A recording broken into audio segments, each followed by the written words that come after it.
Welcome everyone, I'm Nolan Bowerly, host of the Breakup. Today we're covering what I think is the loss of World War III by the Allies. What happened with the Allies, the United States and England?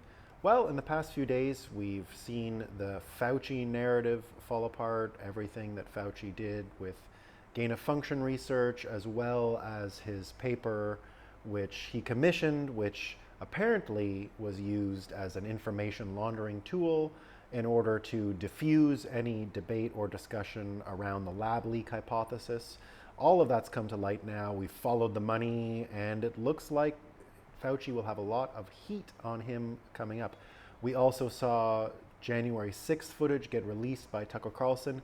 It looks like Norm Macdonald had it right from the beginning, right? Norm Macdonald observed the original days. Look at how the insurrectionists maintained composure in the velvety ropes of Statuary Hall. And now we see a lot more context around that. And it looks like that, in conjunction with the German chancellor visiting the United States yesterday and having no press conference available because the German media probably would have asked questions about Seymour Hersh's bombshell story about the Nord Stream pipeline and who did it. We also see now that the results of the Nord Stream pipeline have put US energy companies far ahead of anyone else globally in competition, which is why President Xi of China yesterday came out with an abnormal statement about the US's role and its antagonism to China. We had a lot of discussion yesterday out of Russia along the same lines. So these two folks now looks like they've had enough, are going to be attacking the narrative weavers around the United States Inc. and everything that has to do with the Allies. So propaganda in the forefront, the narrative collapsing, narrative control continuing to slip through fingers. And the most important part of all of this happened yesterday, and this is why I think World War III might have ended yesterday.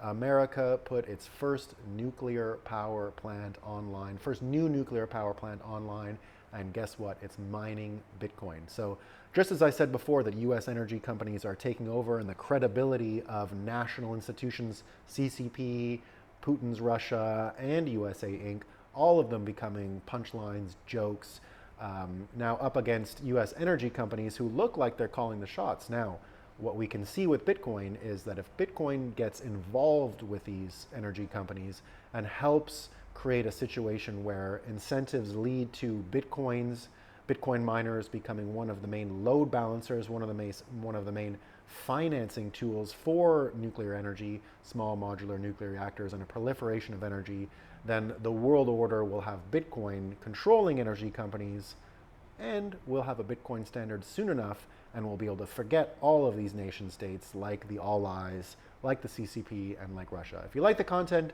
join us every day for the Breakup, 8 a.m. Eastern Time, Twitter, Rumble, YouTube. We cover this and more. Thanks, everyone.